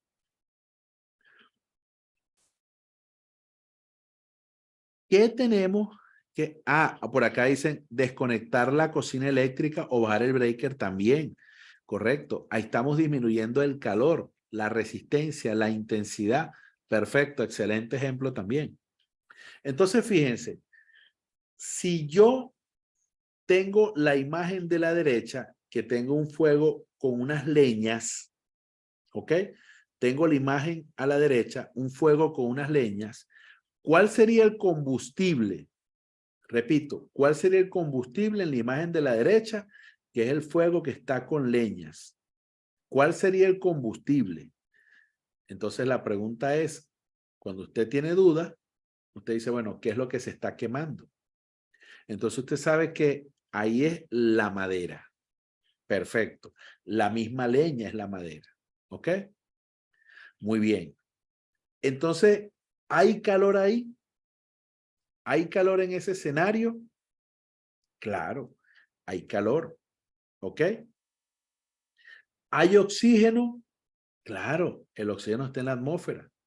¿Ok? Perfecto. Ahora bien, ¿qué va a pasar en ese escenario cuando se consuma esa leña? ¿Qué va a pasar en ese escenario cuando se consuma esa leña? Es decir, se quemó la madera por completo. ¿Qué va a pasar ahí? Se va a apagar el fuego. Se extingue. Muy bien. Muy bien. Entonces, ¿qué haría falta? ¿Qué haría falta para que ese fuego se mantenga en el tiempo o salga de control? Es decir, para que ese fuego se transforme en un incendio, que es un fuego que perdura en el tiempo o sale de control, ¿qué hace falta ahí?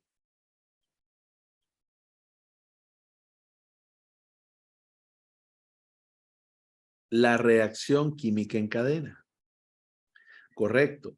¿Qué hace la reacción química en cadena? Bueno, la reacción química en cadena busca más combustible, busca más oxígeno, busca mantener el calor, ¿cierto?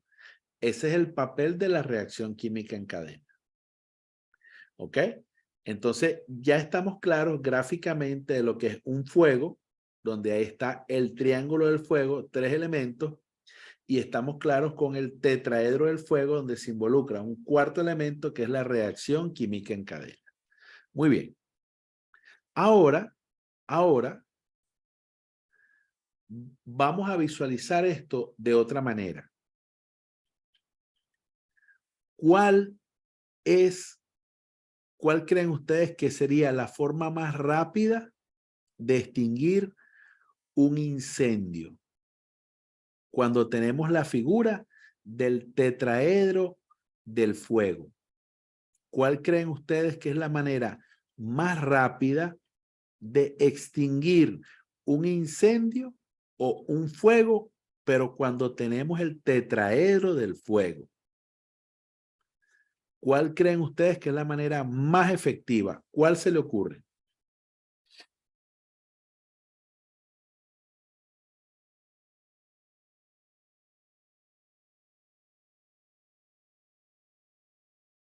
Una pregunta para pensar un poquito, no se preocupen, no hay apuro. Una respuesta dice separar el elemento de los 3. Otra respuesta dice eliminar la reacción química en cadena, sofocar o quitar el oxígeno, cortar la llama. reconociendo el combustible que se está oxidando. Muy bien. Ninguna de esas respuestas es errada. Todas esas respuestas son buenas. Pero una ventaja es que hay gente que se dedica a inhibir la reacción química en cadena. Y ese mecanismo muchas veces es bueno, pero es más efectivo cuando usted de una vez elimina uno de los elementos del triángulo del fuego. Es decir, la reacción en cadena desaparece quitando cualquiera de esos elementos. ¿Ok?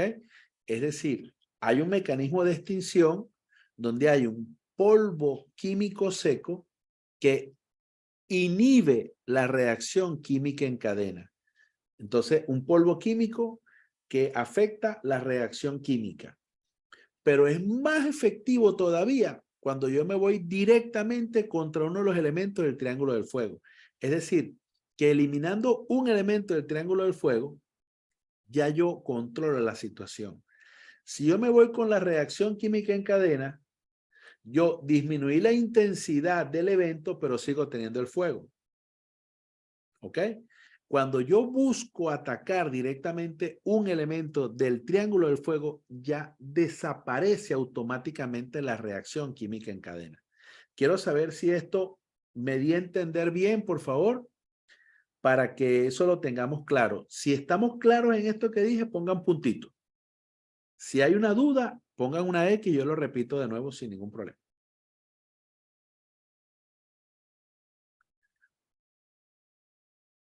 Muy bien. Muy bien, excelente. Entonces continúo.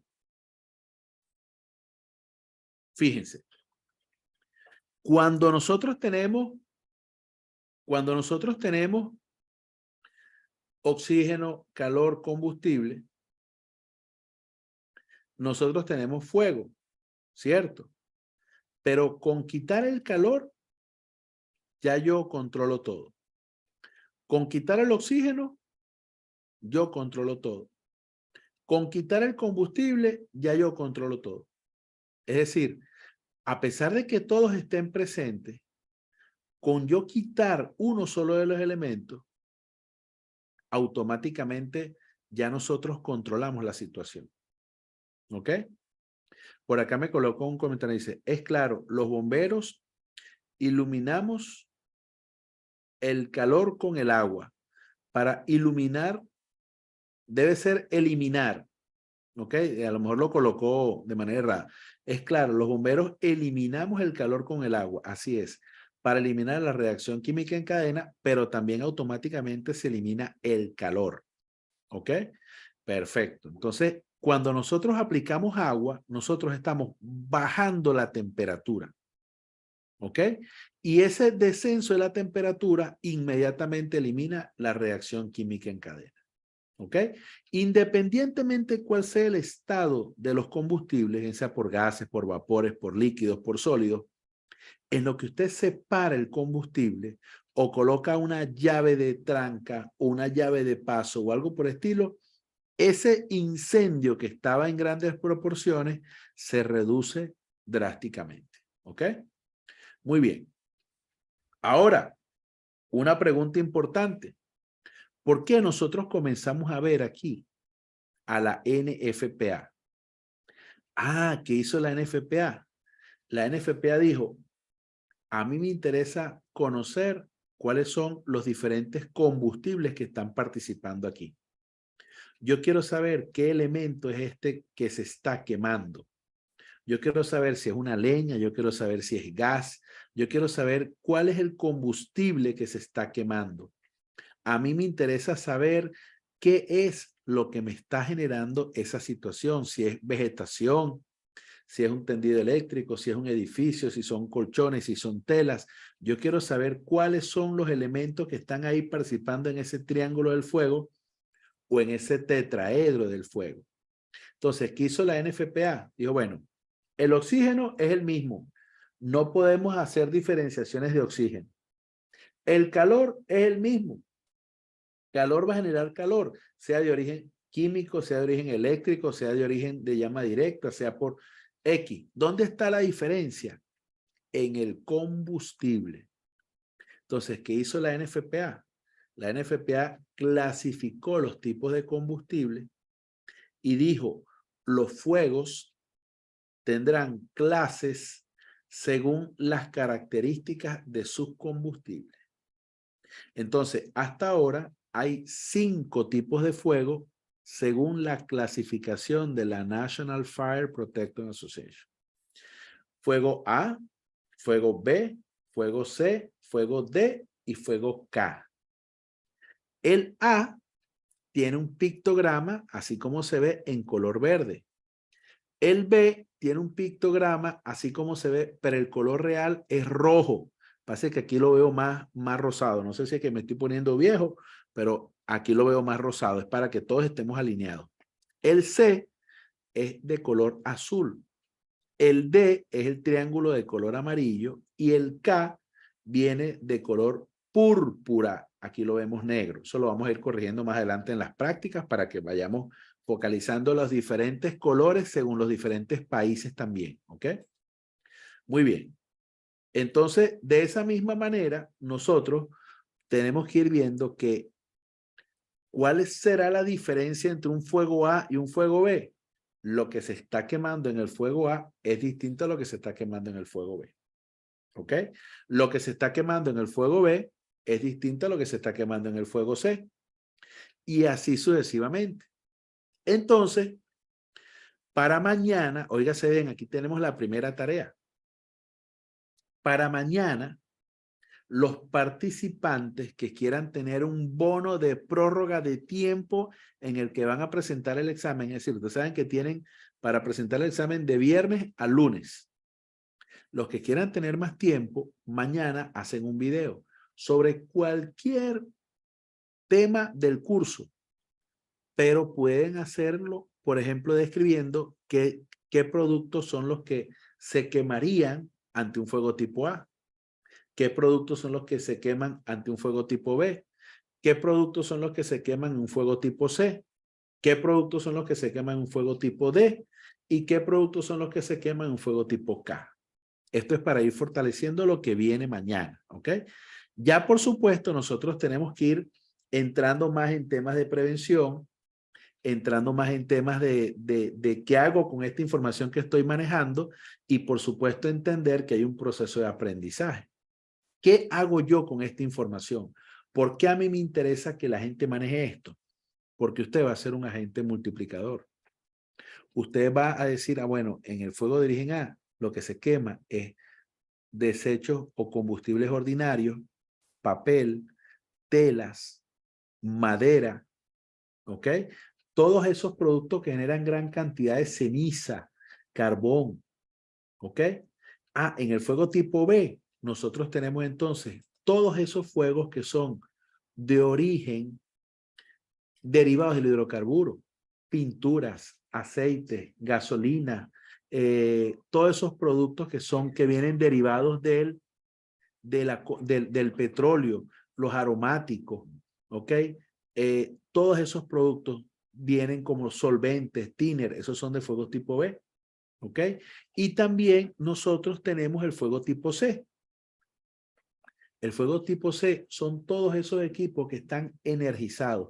Así sean de plástico, que es un derivado del hidrocarburo, que sería fuego tipo B, plástico de alta densidad, pero entonces ahí es un plástico energizado. Nosotros tenemos plásticos que entran en los fuegos tipo A, plásticos de muy baja, cenizados, muy baja densidad, pero cuando ese equipo, independientemente sea de lo que sea, tenga corriente, eso pasa a ser de fuego tipo C. Cuando usted le quita la energía, ya eso entonces será según el resto de los materiales que los compongan. En el fuego tipo B, tipo D de dedo, entonces estamos hablando de fuegos de metales pesados, los que llamamos fuegos de laboratorio, ¿ok? Y de esa forma, nosotros tenemos entonces que ver que hay un fuego tipo K, que es de origen de aceite vegetal, lo que llamamos fuegos de cocina. Fíjense que el fuego tipo B tiene aceites de origen animal, ¿ok? Aceites que vienen de productos del hidrocarburo. Hidrocarburo. ¿Qué significa hidrocarburo? Que tiene H, C y O en los elementos químicos. H de hidrógeno, C de carbono y O de oxígeno. Hidrocarburo, HCO. Todos esos productos en el fuego tipo B, B de bueno, vienen del origen del hidrocarburo. Esos son aceites de origen animal, fósiles. Pero en el fuego tipo K son aceites mucho más livianos de origen vegetal. Son los que llamamos fuegos de cocina. Usted está friendo unas tajadas, unos plátanos, y botó un poquito de aceite y volvió a colocar el sartén en la estufa y el incendio, el fuego que estaba abajo en la estufa se colocó encima, es porque muchas veces esos aceites son livianos, tienen un bajo punto de combustión, de inflamabilidad, y el fuego llega y sube y se coloca sobre las tajadas. Entonces lo que tiene que cortar la llave de paso del combustible, él se enfría automáticamente sin hacer nada y se apaga solo. Eso sí, los plátanos los comparte conmigo después. No se los coma todos, por favor. Otra opción es tapar. Tapar con una tapa de una olla. Usted lo tapó y se apaga solo. No le eche agua a un aceite caliente. ¿Ok? No le eche agua para hablar de un aceite caliente. Por ahí me están proponiendo un juego lúdico. Excelente, vamos a hacerlo. Claro que sí. Mañana vamos a entrar con eso. Mañana vamos a disfrutar bastante este tema. ¿Ok? Claro que sí. Entonces, nosotros, ¿qué queremos con esto? Hacer prevención, capacitar a la familia, comenzar a hablar con las personas, formar brigadas, hacer nuestras comunidades más seguras. ¿Por qué? Porque la gente aquí ve algunas cosas nada más. La gente cree que teniendo su hogar seguro, hice el curso de prevención de incendios, tengo mi certificado, excelente. Y resulta que se quema el apartamento de abajo y la gente perdió su casa. Se quema el de la vecina y usted perdió su casa. El incendio fue 100 metros más allá y yo me veo afectado 100 metros más acá. Entonces nosotros tenemos que entender que no se trata de que alguno vea una copa o un candelabro, otro ve una mesa, otro ve dos rostros uno frente al otro. Se trata de que todos veamos lo mismo, que todos identifiquemos la amenaza. Algunos aquí verán un rostro de una dama, otros verán el rostro de un caballero, otros verán el rostro de la dama y el caballero y unos verán un trompetista narizón tocando como un saxofón. Ah, ¿qué pasa? Usted está viendo algunas cosas que yo no veo y yo estoy viendo unas cosas que usted no ve. Pero yo estoy compartiendo todo lo que yo veo. Entonces, cuando yo comparto las amenazas, cuando yo comparto el riesgo de incendio, el resto de la gente ve lo mismo y entre todos podemos tomar acciones. Por ejemplo, en esta gráfica, a mí me gusta utilizarla mucho. Yo le pregunto, ¿cuántos rostros de personas y animales usted ve en esa gráfica? Personas y animales. Entonces la gente dice, bueno, el perrito es uno. El bebé que está en los brazos de la señora es otro, son dos. Ah, pero y la señora son tres. El viejito que está al lado son cuatro. Toda la cabeza completa son cinco. Y entonces la gente dice, 3, 4, 5. Yo, espérate, allá hay muchos más. Fíjense, aquí arriba a la derecha hay un rostro. Son 6, ¿cierto? Y si me voy para el otro lado, entonces acá tengo aquí abajo otro, son 7. 1 mirando hacia abajo, ¿ves? 7 mirando hacia abajo, pero también está 8 mirando hacia arriba. Y si dijimos que eran animales también, entonces el pajarito, 9. 9. Y acá veo entonces hacia otro lado, tengo acá donde estoy apuntando con el cursor, serían 10 mirando hacia la derecha, 11 mirando hacia el frente y 12 mirando hacia la izquierda. Entonces, ¿qué pasa? Ah, yo estaba viendo otras cosas que eran amenazas y usted ahora las comparte conmigo. Entonces, estamos trabajando en equipo. Entonces, ahora aquí, ¿qué estamos haciendo? ¿Cuántos hay? En esta lámina, ¿cuántos hay? Vamos a ver en esta lámina. ¿Quién me dice? ¿Qué pasa? Usted no responde tan rápido porque usted está buscando lo que había en la lámina anterior. Entonces, como usted en la lámina anterior vio que había unas que estaban escondidas, ahora usted está aquí sacando cuenta. ¿Ok? Entonces, la idea es que nosotros entendamos que este proceso de formación se da a nivel comunitario. No tiene sentido que usted se quede con este curso. Usted tiene que hacer algo con respecto a la prevención de incendios en su comunidad, en su familia, en su universidad, en su empresa. ¿Aquí cuántos hay? Una persona que está en el piso, el caballo serían 2, el jinete serían 3, toda esta cabeza serían 4. Pero de repente en un curso que dicté en México me dijo, aquí mi instructor, aquí hay un águila mexicana. Y entonces un mexicano ve el águila en todas partes porque está viendo su símbolo patrio. Entonces aquí también, bueno, yo no la veo, pero si el mexicano la ve, también cuenta. Entonces esto es parte de un proceso de aprendizaje. Y así nosotros podemos ir identificando en conjunto a futuro y nos vamos poniendo de acuerdo.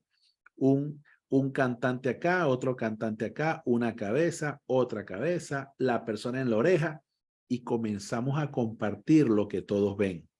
Y así es que comenzamos a fortalecer nuestra comunidad para atender el riesgo de incendio.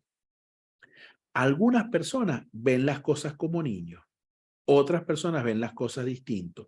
Nosotros tenemos que hacer prevención. Por ejemplo, muchas veces escondemos los vegetales, las golosinas detrás de los vegetales. Para que el niño no se coma todas las golosinas, los dulces, de manera rápida. Pero debajo del lavaplato, ¿qué tenemos? Todas estas amenazas. Entonces hay niños que se han intoxicado con estos productos y nosotros preocupados porque no se coman las golosinas. Y tenemos ahí debajo del lavaplato thinner, pintura, cloro, amoníaco, soda cáustica, potasa, jabones, X. Señores, el edificio del FBI fue derribado con fertilizantes para que ustedes tengan como un atentado. Entonces, nosotros tenemos también nuestra bombita de tiempo ahí y a nuestros niños le damos libre acceso a esos productos. Entonces, nosotros tenemos que compartir la visión de riesgo, de prevención, para poder atender y anticipar ese tipo de situaciones. Nosotros tenemos que hacer prevención en los colegios. Nosotros tenemos que ayudar a todas las personas que podamos y para eso damos esta capacitación de manera gratuita. Para que esta formación en prevención y extinción de incendios la llevemos al comedor del colegio de nuestros hijos, a la cantina. ¿Por qué? Porque ahí también puede haber un incendio, ahí manejan gas. A la cafetera de los maestros, a las extensiones en los arbolitos navideños, a todas esas situaciones. Nosotros debemos entender que donde hay energía, fluirá la energía.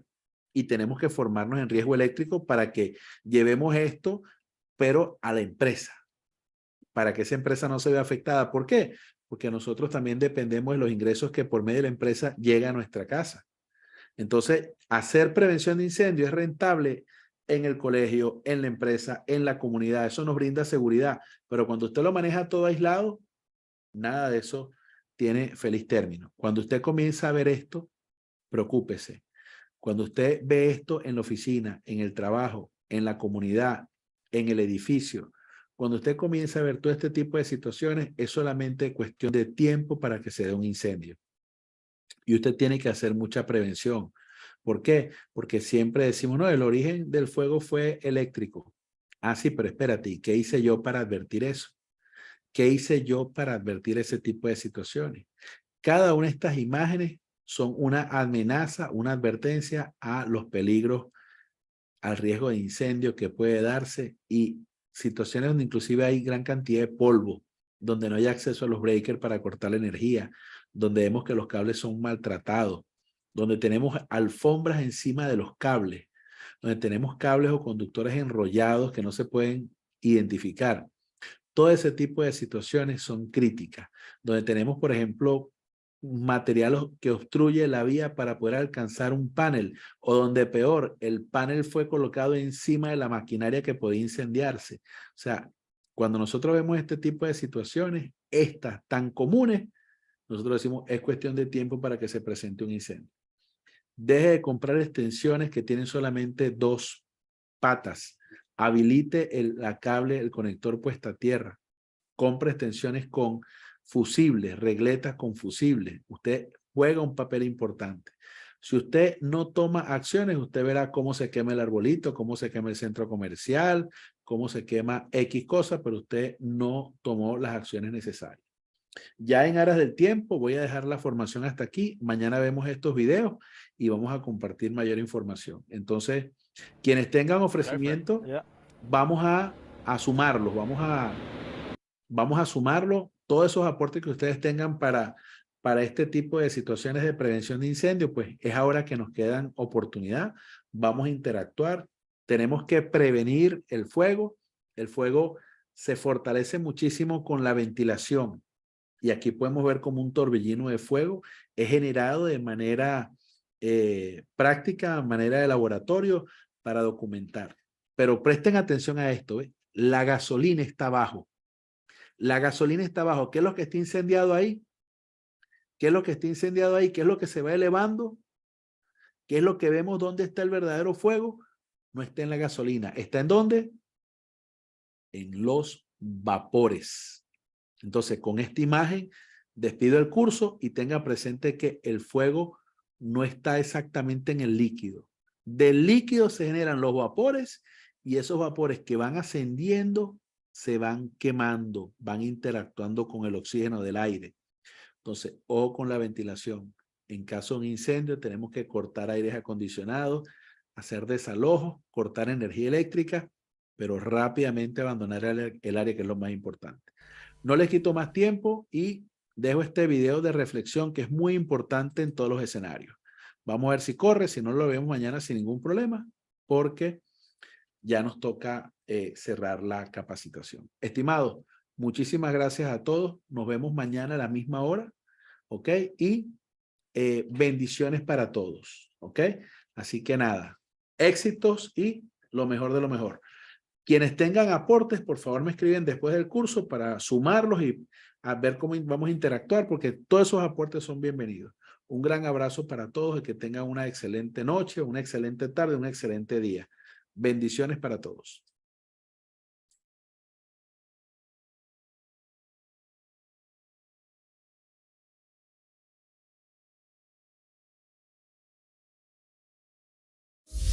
CISAE, Congreso Internacional de Seguridad, Salud, Ambiente y Emergencias.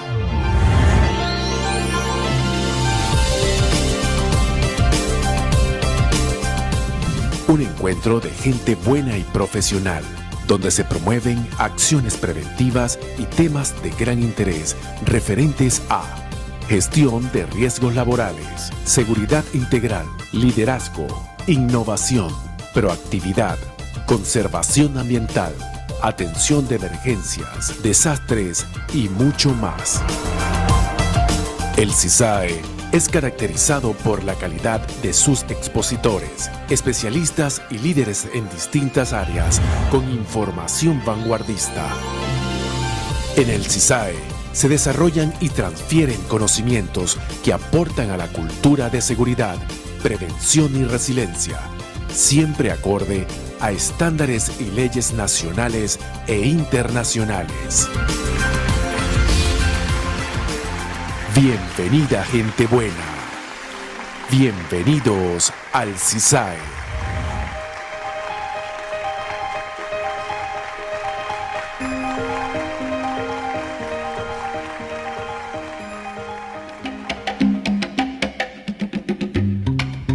Y beber el borró.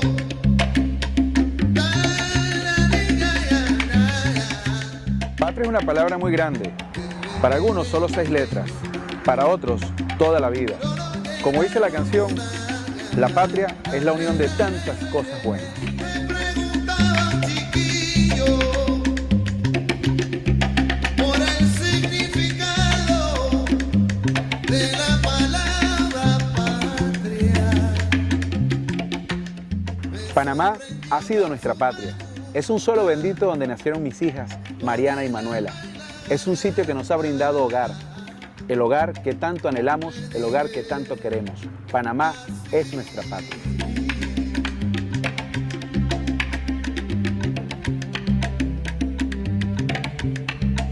Flor de barrio, hermanito, patria, son tantas cosas bellas. El Congreso Internacional de Seguridad, Salud, Ambiente y Emergencias es un tributo académico y profesional al país. Es una forma de hacer patria. El CISAE es la unión de muchas personas buenas. Es un símbolo de unión, es un símbolo de integración, donde cada quien puede aportar lo mejor de sí. Hermanito, patria, son tantas cosas bellas.